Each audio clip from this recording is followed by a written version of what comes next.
Hi guys, welcome back to my vlogs. Di ba sabi mo? Di ba sabi mo kailangan mag-vlog na ngayon?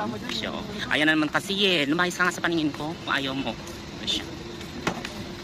No.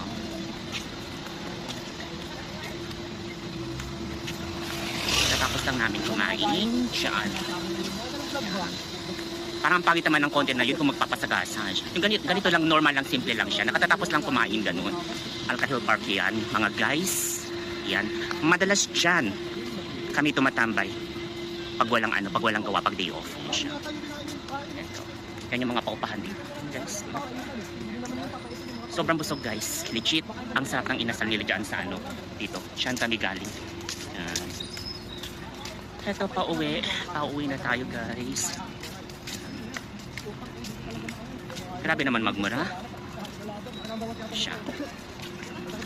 Ayan, di ba tinitignan ako?